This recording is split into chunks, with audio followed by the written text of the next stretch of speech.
I'm Chief Cheryl Victorian. This is Waco PD on the beat. Whether it's crime or just getting to know the Waco Police Department, we're here to talk about things that matter most to you. Welcome to Waco PD on the beat. I'm Officer AJ Smith, the Crime Stoppers Coordinator for McLennan County. And I'm Sierra Shipley, the Public Information Officer for the Waco Police Department. We have got Sergeant Timothy Barrett here with us. And he has just recently been promoted to sergeant. Yes. So that's exciting news right there. I see you got your badge back. Yes, I did. You didn't have a badge last, or your name tag. I got a replacement. Last time I saw you. Well, thank you so much for joining us. Well, thank you for having me. On our podcast in this new year. New year, new sergeant. I like it, right? Right on. So let's get right into it. When did you begin your law enforcement career? I started in 2015, specifically July 2015. I started with Waco PD. That was right as I was graduating from Tarleton State. I had actually started the application process in my last semester, and it just timed out perfectly. Graduated and started right in that summer. Very good, very good. So explain a little bit of your journey here at Waco PD. Well, I obviously started in the academy as a recruit, and then into in-service training with Waco, and then to field training. From there, I was assigned to the 3 p.m. to 1 a.m. shift, and I remained there until my promotion in August of 21, where I was transferred over to midnights for a time, and then an opening came available on the 3 to 1 shift, and that's where I'd been, that's where I wanted to be. So I put in and was able to make it. Very good. You don't see a lot of people that are excited about the 3 to 1 shift, but that's kind of the most exciting shift though, right? It's incredibly busy. I'm sure we could get with our crime analysts and crunch those numbers, but it's hustling and bustling. Right. 3P to 1A. Yeah, it makes that shift go by really fast. Exactly. He and I used to work together. Oh, okay, very good. Yeah. Okay, so you probably already know all this kind of information about him. Some of it. Or you're just learning it all. I didn't know when he started, so that was cool to learn. Oh, very good, very good. Yeah, he wasn't here yet. Yes. Wait for people to come in. Use the hallway. We did take up the hallway. If I have to edit this. That's okay. People coming down? Somebody's singing. Somebody's happy? Mm-hmm. Yes. You happy, Kay? Is that you? I can't tell. I don't know. They were just humming. How many doors are over there? Motley. Oh, was it Motley? It sounded like his humming. Oh. Yeah. Usually hum the same tune. Okay. Yeah. All right. Okay. So you've recently promoted to sergeant. Yes, ma'am. Explain the difference between sergeant and a patrol officer. Well, obviously as a patrol officer, you are your number one concern, making sure I answer my calls that I'm dispatched to, do my investigations accordingly, and do them in a way that pleases my sergeant, my commander, and the department as a whole.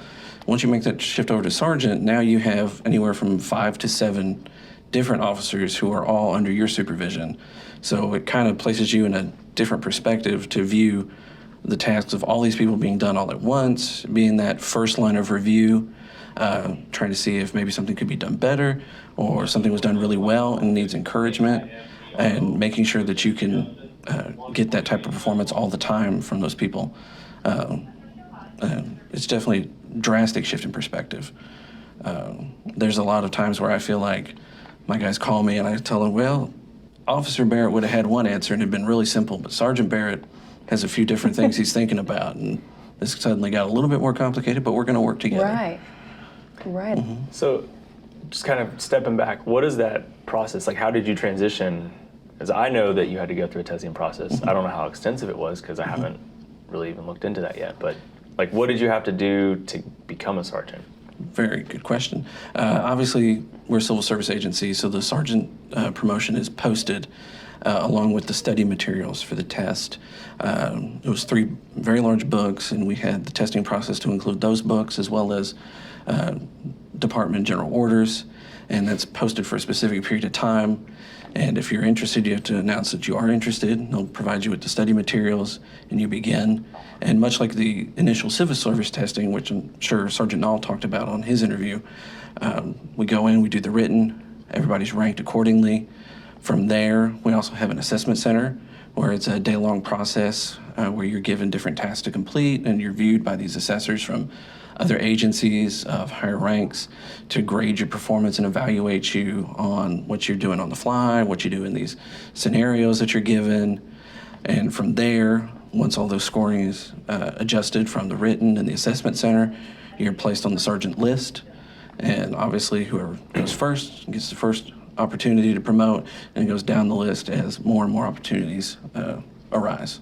Okay, very good. I'm sure long nights of studying, right? It was a couple months. When it was initially posted, I wasn't going to put in. I decided I'm happy where I'm at, but after talking with some other people that I really trusted in the department who said, no, you should go for it, I decided to go ahead and do it. And it was weeks of intensive study, trying to make sure I got the highest grade on that test, preparing for what I knew assessment centers were going to be like, and try to brace myself for how to best perform under those circumstances. And biggest thing is once it was all done, it was a great relief. Right. It was wonderful. I think it's probably too when you graduate school and stuff. You're like, all right, testing done. Never doing it again.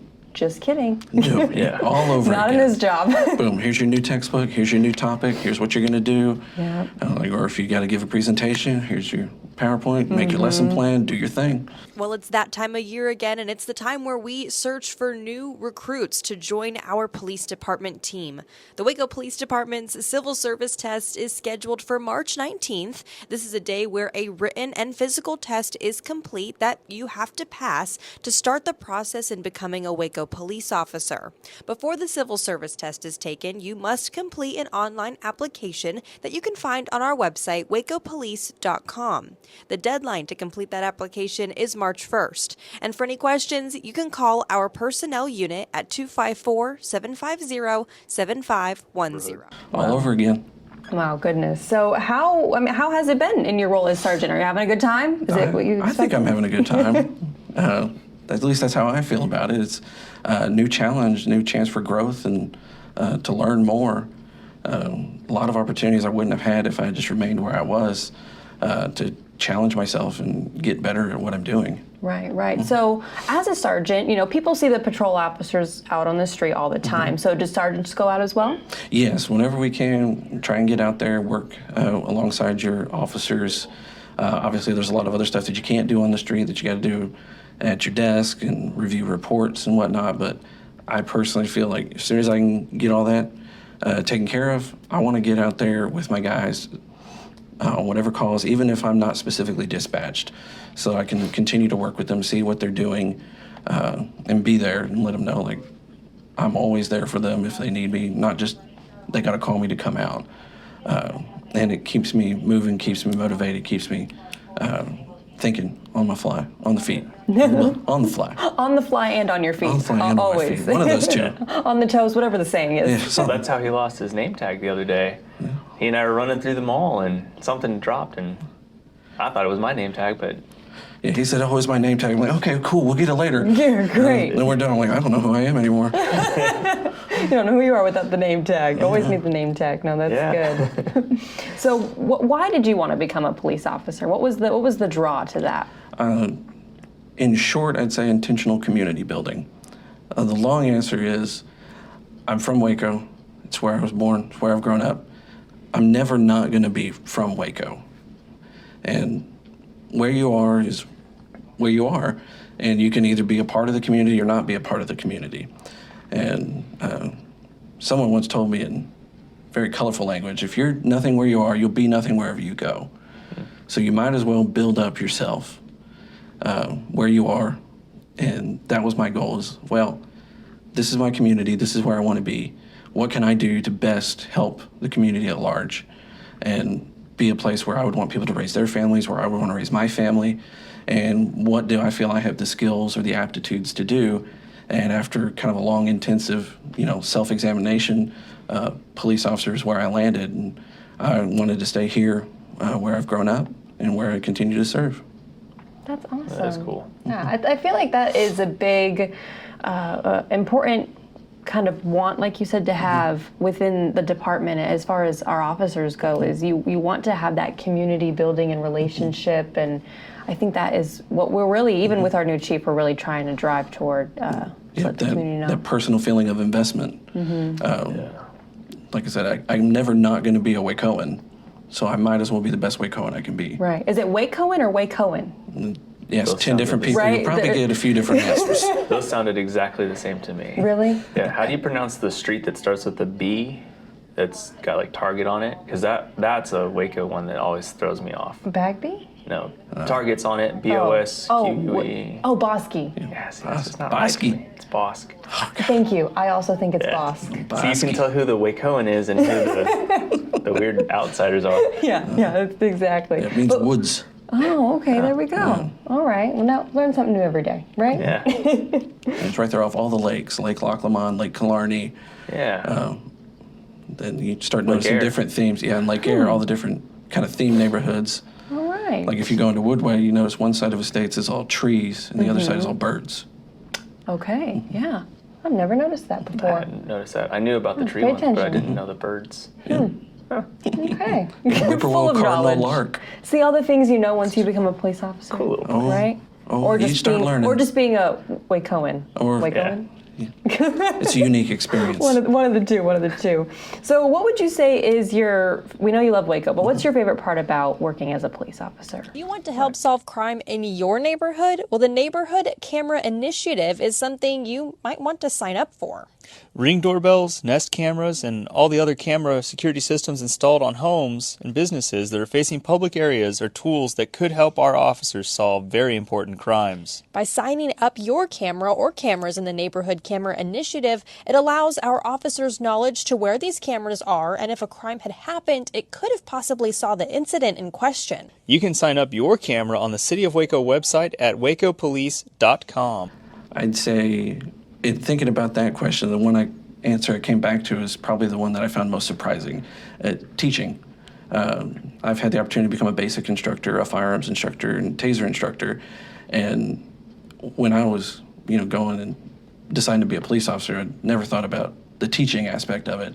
And I'm consistently inspired by how much enjoyment I get out of helping others understand new things. And seeing kind of that moment in a student's mind where all of a sudden it clicks. And they're on the same page and able to go forward, and that joy they get out of doing something well that they previously couldn't just brings me a whole lot of fulfillment that I never would have thought I'd get that out of being a police officer. Yeah.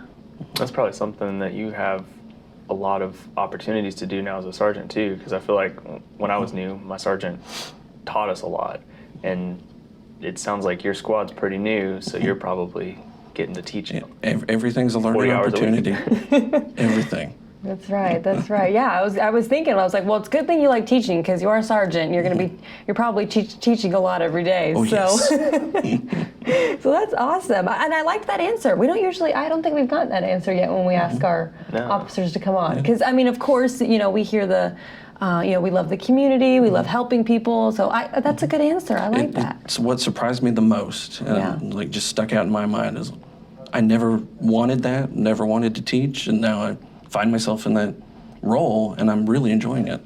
That's awesome. That is very cool. Now, a lot of times, we've got all these cop shows, movies, things like that. So what is something that you want to debunk to the community? That doesn't really happen in real life. Also, though, what's something that you didn't expect when you started becoming a police officer? Well, obviously when you hear TV shows and cops, I always think cops and then Reno 911.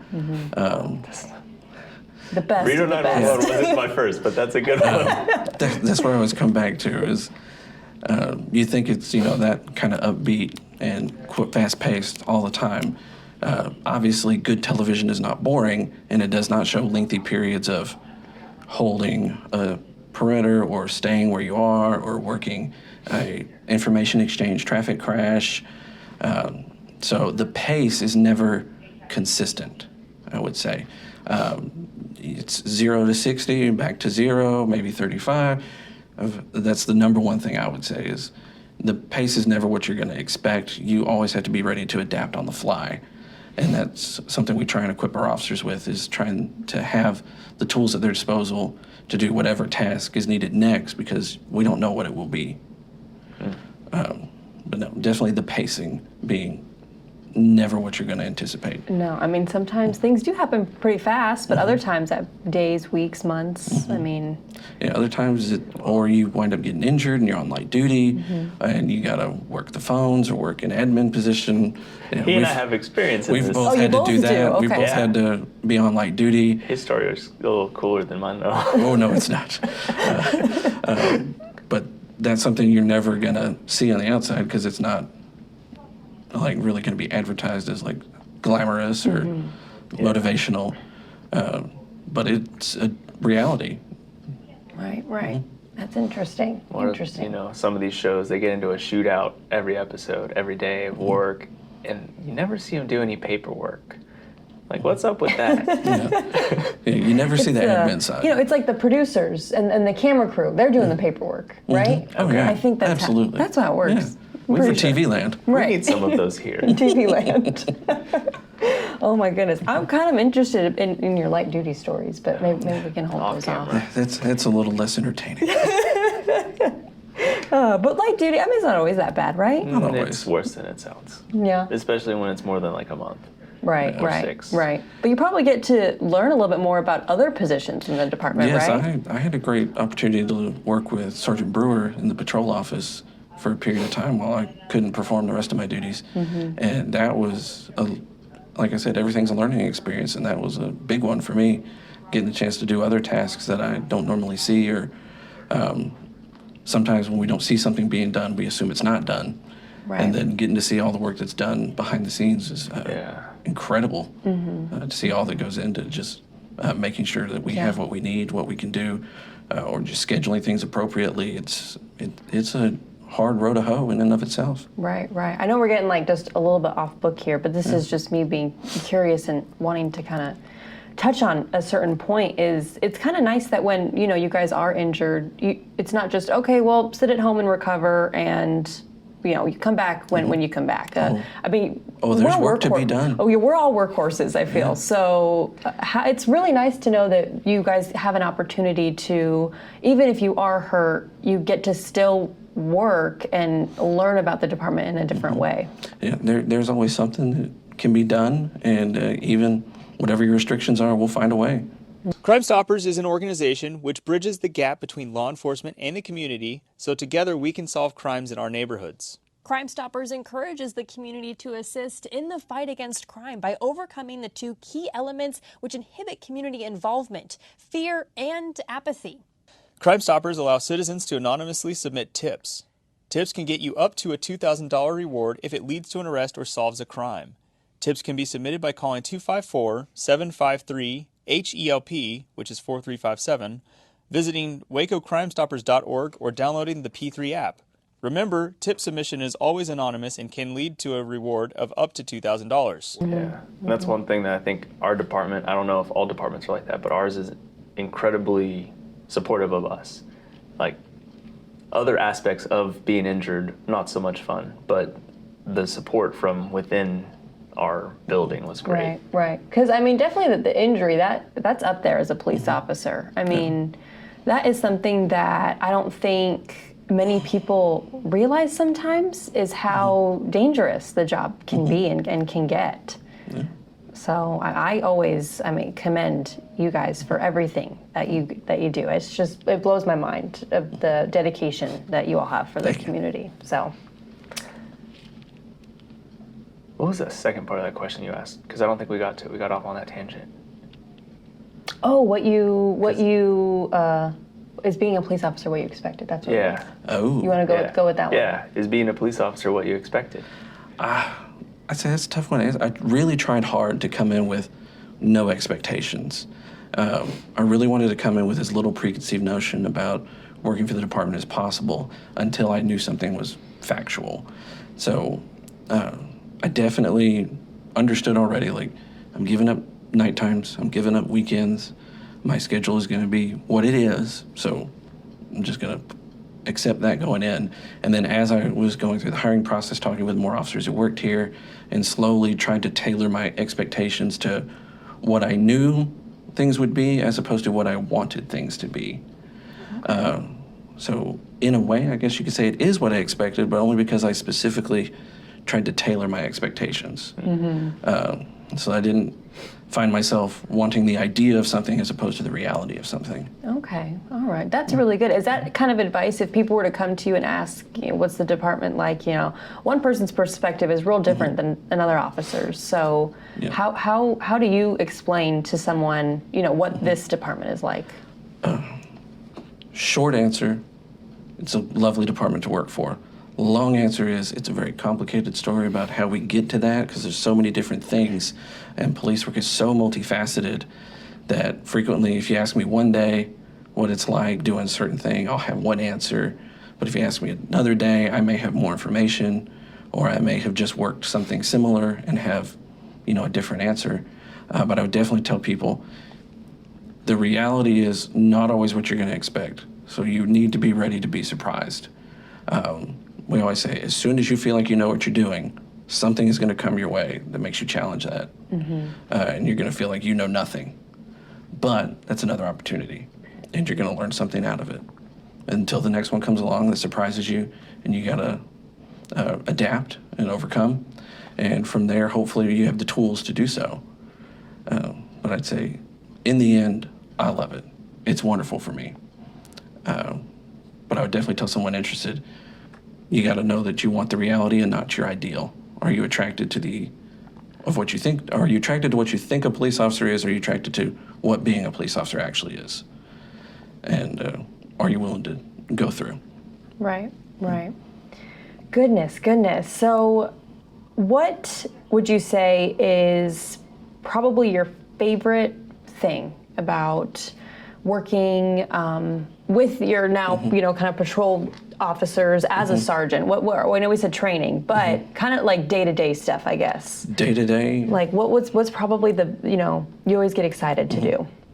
Continually building our relationship and rapport and our ability to work with one another. I know when I was an officer, I had partners that I worked with for actually the whole 5 years I was a patrol officer. I had a few partners that we were always together.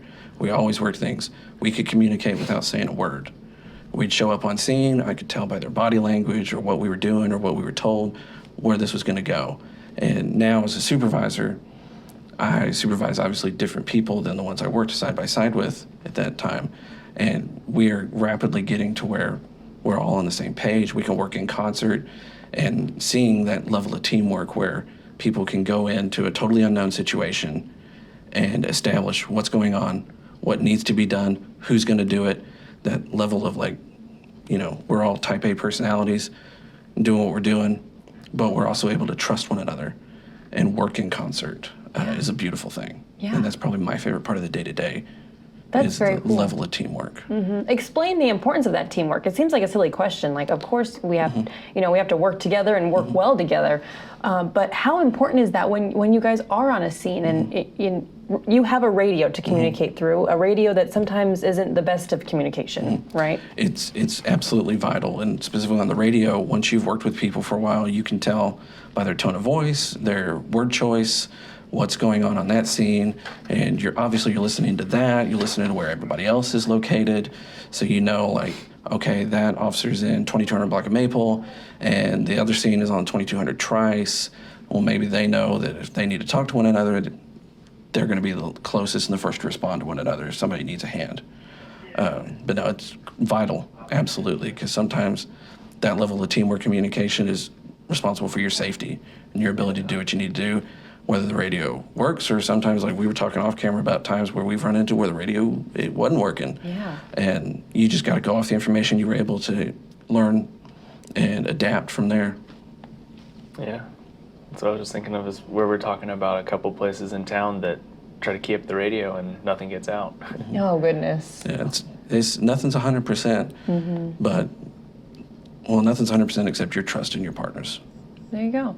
That's good. That's good to think about. Good to know, Yeah. right? And I like to know, too, that if I'm ever in need of help and I've got officers coming to help me, that those officers, I know, are going to work well together and be able to communicate and help me with my situation or whatever's going on. So that's always really no comforting. amount of pride or any personal issues takes precedence over safety. Yeah, that's one thing. Like I would say the department's kind of like a family, where you've got those family members that like get on your nerves and you kind of hate on a low level, but like at the end of the day, family backs family. So like we're Right. going to help. We're going to work together to help you if you call us, and even the ones that we don't have that level of camaraderie with, we're still going to have that working relationship where we Right. kind of know each other and we hear each other on the radio enough to know, okay, like I don't like him, but he sounded like he needed help, so I'm going to hurry over there. You're like, I might not like him today, but I'm probably gonna like him tomorrow. Yeah. It's like brothers and sisters, right? Exactly. Very much so. Very It's much that so. family dynamic. Exactly. Oh my goodness. Well, anything else that we haven't talked? I mean, what do you want to talk about? I feel like we never kind of open the floor up and just say, "What do you want to talk Well, I about?" wasn't prepared for that. I know. But I'd say we talked about like what I would tell someone who wants to come here. Mm-hmm. I'd say, well, I'll reference Sergeant Nall again. He talked about the importance of honesty with your background investigator and Right. with the polygraph process. That same level of honesty you owe those people is the level of honesty you owe yourself in evaluating yourself. Why do I want to do this? What's my reason? And what am I willing to do for the job? And you owe that to yourself because you need to be honest about what I'm going forward, what I'm doing, and that level of honest introspection is crucial. Just the same as being honest with your investigators or the people downstairs in personnel office. You owe it to yourself as well. Yeah. It just makes you feel better. Yeah. Being honest, telling the truth. You know. If you always tell the Love truth, it. you never have to remember a lie. Oh, there you go. I think that was George Washington. You just got me on that one. Somebody smarter than me. That was not an AJ original. I'm not very good on quotes. I wish I was. No. I'm not very good at that. You're good on the Wacoan? I still don't know. Trivia. You got the quots. Some quotes. I'll handle all the camera stuff. I appreciate that. I think we can make that work. Yeah. Taking one for the team on that, for sure. Oh my goodness. Well, thank you so much, Sergeant Barrett. We appreciate you coming on and talking to us, and we wish you the best of luck Thank you so much. in your daily work. So thank you Daily, so much. nightly? Daily, nightly. I know. All the time. Yeah. Are you? You're still. What shift are you on right now? Still 3P to Three 1A to now. one. Three to one. Oh man, I think that's. Is it hard to stay? I know. I just thought of this. Is it hard to stay awake through 1 a.m.? Like, when do you sleep? When do you go to bed? Is it like a normal? I kind of usually normal, go kind of not? about sometime 2 to 3, Okay. depending on how late I've been working or if I really need to get to bed earlier. But I have a tendency to keep that same sleep schedule on my Yeah. days off too. Yeah. It's just my cycle now. Right. It's like that because you gotta have kind of decompress from work too, especially your guys' job. Yeah, I After a take a long little day. bit of time to self and then put my PJs on, go to bed, and feel like a normal person when Yeah. it's just a little bit later when I go to bed than when other people go to bed. Right. That's right. Well, very good. I thought that shift was perfect because 2 a.m. is not super late, and you can wake up at 9 a.m. and have from 9 to 3 to be productive Right. You got when businesses brunch. are open. Yeah. I know. I used to, when I was in news, I worked the morning shift, but the mornings started at 2 a.m. Ooh. And Nay. that was rough. I got into a real good rhythm, but then the second a weekend would hit or I'd go on vacation, just ruined. Yeah. So it's rough, but I appreciate all you guys. So thank you so much. And thank you guys for tuning in to Waco PD on the Beat, second episode of the year. We're gonna have a good year. We started these episodes about halfway through last year, so Yeah, so we get a full year this I'm time. excited to get through a full year. Well, thank you guys. I'm Sierra Shipley, the Public Information Officer. And I'm Officer AJ Smith, the Crime Stoppers Coordinator for McLean County. Have a good one, Waco. Until next time. Waco PD on the beat. The heartbeat serving